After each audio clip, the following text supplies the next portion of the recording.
Hey everyone, welcome to Two Car Pros. My name's Ryan, and today we're going to be taking a look at how to replace a hub assembly for a Ford F-150 from 2005. This is probably the easiest hub assembly to put on a truck.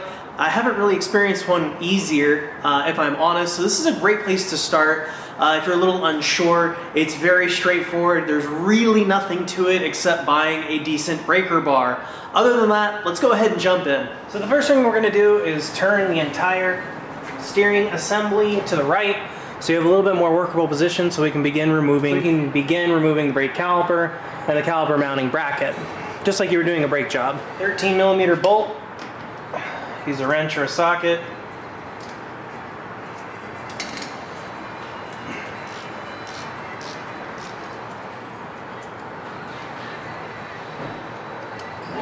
Those two bolts removed, we can go ahead and remove the caliper. Sometimes they get kind of stuck on there, so if you use like a big screwdriver and put it here and pry it off, makes it a little easier on you. So we can remove our brake caliper here. Now, make sure this isn't hanging by its own cable.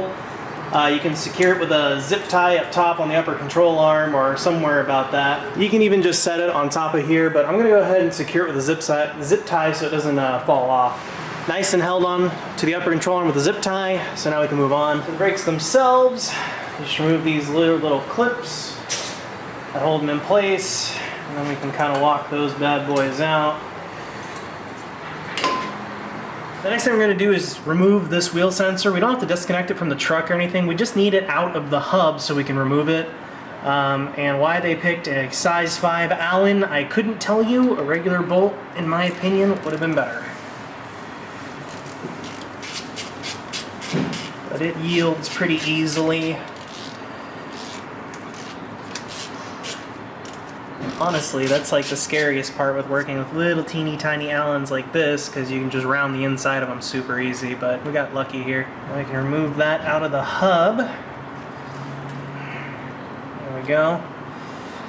And remove this out of our way. So basically the hub is held on to the spindle here with 4 bolts. One here, and then there's 2 on the other side you can't quite see. So we're going to go ahead and remove those. Those are a size 18. I got my breaker bar here. These suckers are in tight.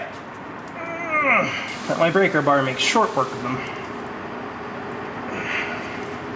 Yep, we can remove those other bolts you couldn't quite see earlier.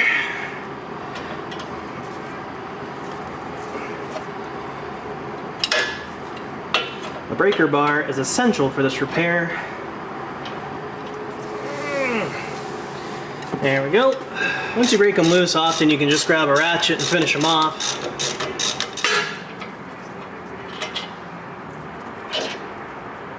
And back to the other side. The next thing we need to do is remove this dust cap. There we go. So now we can remove this bolt here on the end of our CV axle using a 13mm. Now you might notice if you turn it, the whole hub assembly turns. Oh no! So what we need to do is while we're turning it, we need to hold it in place using a big breaker bar or a big piece of steel or something big. Just something that can hold on to the studs while you're turning.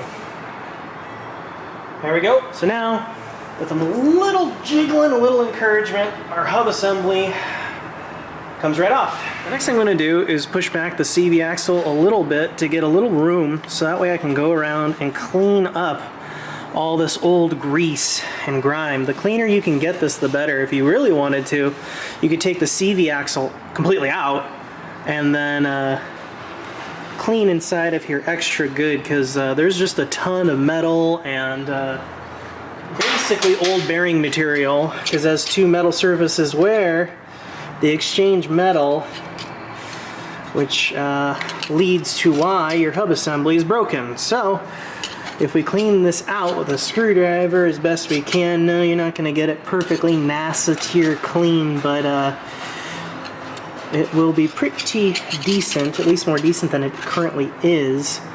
And then make sure that we replace this with some appropriate wheel bearing grease I have.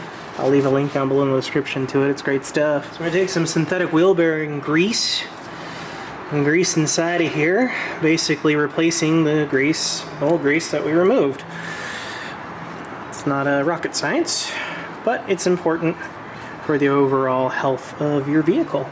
And grease this area too really well, because this is where the CV axle interfaces with this coupler, which interfaces with the hub assembly, which is how you actually get four-wheel drive if your vehicle has it.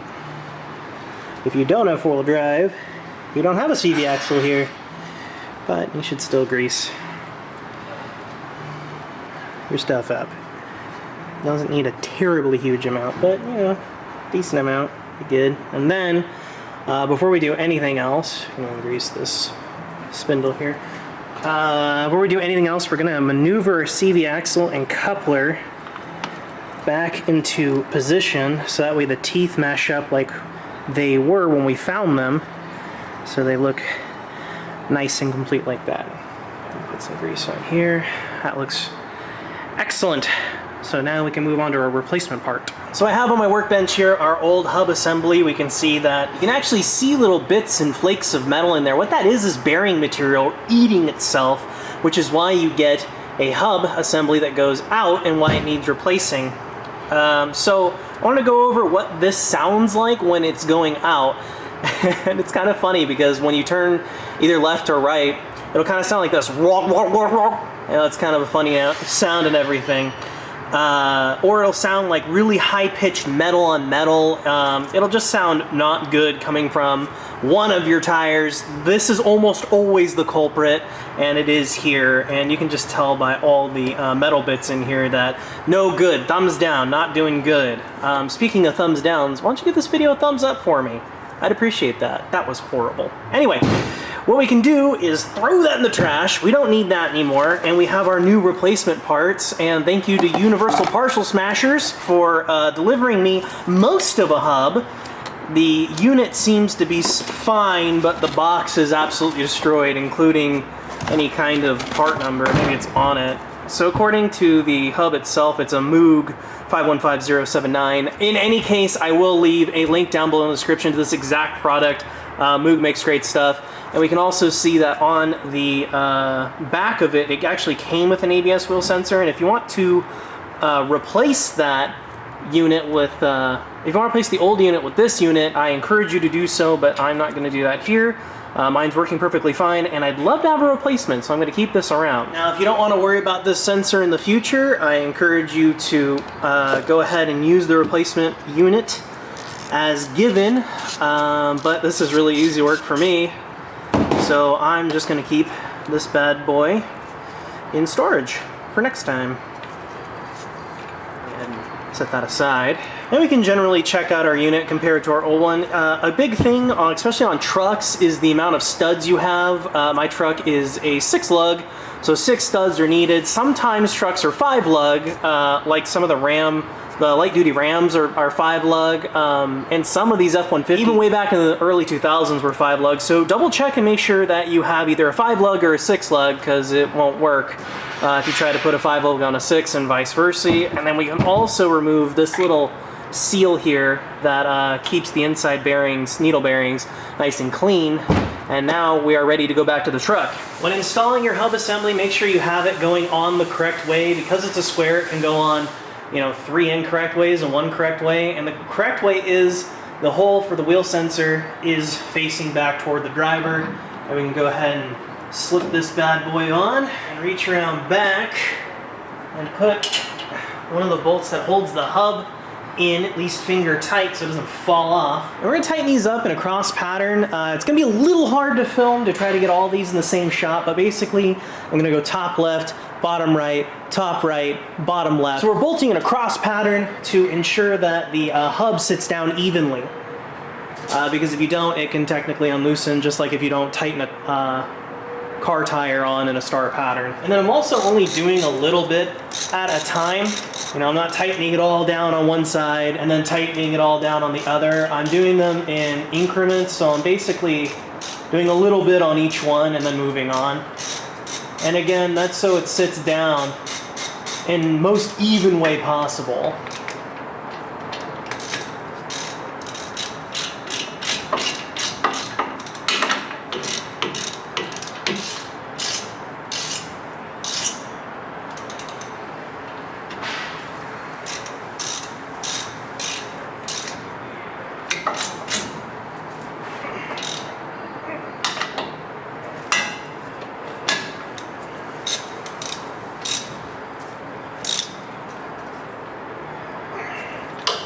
Now for the amount of tightness on these bolts, the answer is really freaking tight.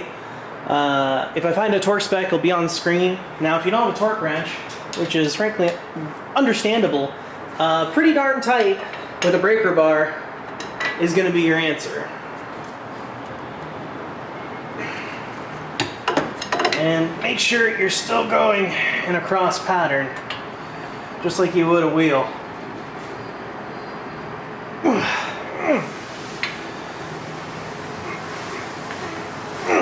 There we go. And those are the hub bolts, nice and tightened down. Of course, I can't stress enough, going in a cross pattern from top left down to bottom right, up to top right, down to bottom left, or any other crisscross pattern you want to do. You just want to make sure you always go in a cross pattern. Can't stress that enough. So now we can replace our CV axle end nut here, and that's of course the 13 millimeter we removed earlier. And it might fight you a little bit. What we're going to do is tighten it down to 18 foot-pounds. And the reason I'm bringing up torque spec here is that, you know, it's a little teeny tiny nut here, and if you snap this one off, it's like really bad. So, because then you're going to have to probably get a new CV axle. And that's a whole lot more work. And if you don't have a torque wrench, forearm tight is probably good.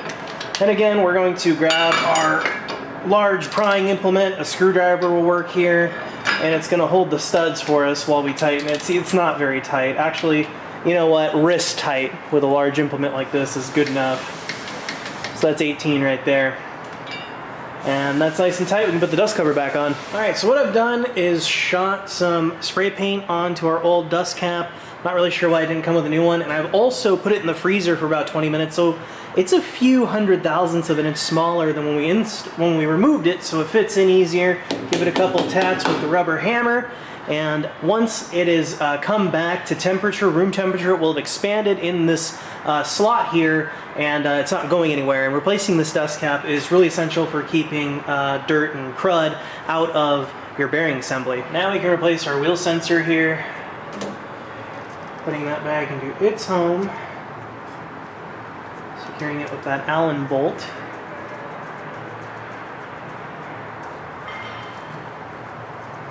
Putting the wire back into its little notch there.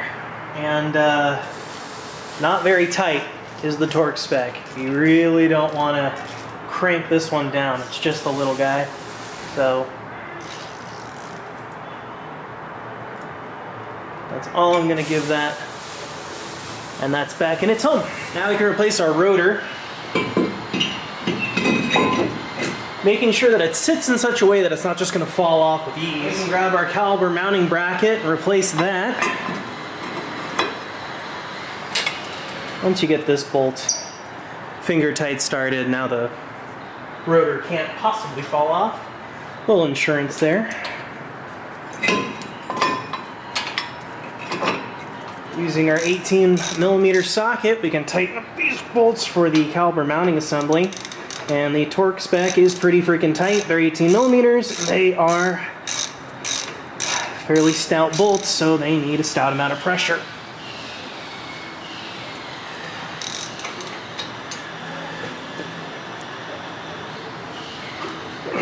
Now we can load in our brake pads. Those are pretty easy. They just fit right in those tabs there. Sometimes it's easier to go in on the top and then the bottom.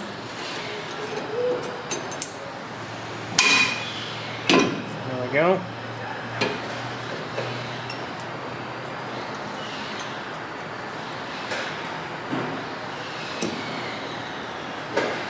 Tension springs back on.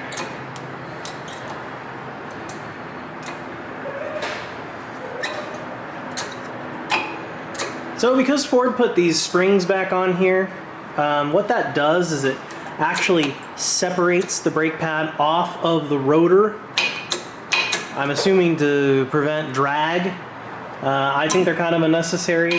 Not a lot of make and models use this system, but because of that, we actually have to recess the caliper like we were doing a brake job, which is really easy. I'll show you how to do it. So what you're looking at is the brake caliper. Now, what you'd normally do is put a brake pad in and use that as a buffer between the pistons and a C-clamp like this. But these C-clamps have special feet on them that are really wide, has a lot of surface area way down deep inside the cup. And the reason I'm not using a brake pad is because these brake pads are new. I don't have any replacement pads, and this truck needs to go out today. So we're doing kind of do what I say, not as I do sort of thing.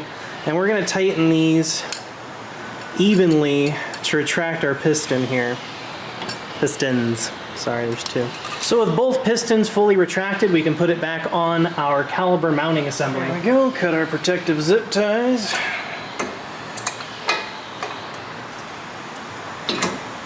Slide this bad boy back on. And push these slides in on the top and the bottom, here and here, to help you out. There we go, that looks pretty good. And replace the bolts that hold the caliper on. I'm just gonna go ahead and snug these 13mm bolts on up.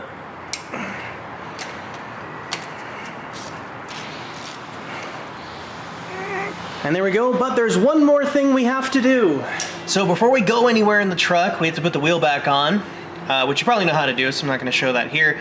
But the next thing is really important. What we need to do is to press the brake pedal very slowly and fully down to the floor, and then let it back up very, very slowly. And you're going to do this anywhere from 4 to 6 times until you get a very heavy pedal. Make sure there's lots of pressure here. So what you're basically doing is forcing that brake piston back against the braking surfaces, because right now there's air in between those. There's a gap, and if you try to drive somewhere with a gap between brake pads and the rotor, it's not going to stop. So this part's really, really important, because we did recess those pistons back into that caliper. It's just like when you're doing a regular brake job, you want to make sure that this is a very firm pedal, which it is now. So we are finally done. So that's how to replace your hub assembly for a Ford F-150. The same thing goes for the passenger side. I showed the driver's side, but they're identical. It's just like brakes. One side mirrors the other, so if you know how to do one side, you know how to do the other. But before I go, I wanted to go ahead and break down a monetary statement on how much money you're actually going to be saving in the real world doing this job yourself. So this hub retails for about $140 on Amazon, link down below in the description, and a shop is probably going to put about 35% upcharge on that, and that brings that part up to $189.38, but we're not done.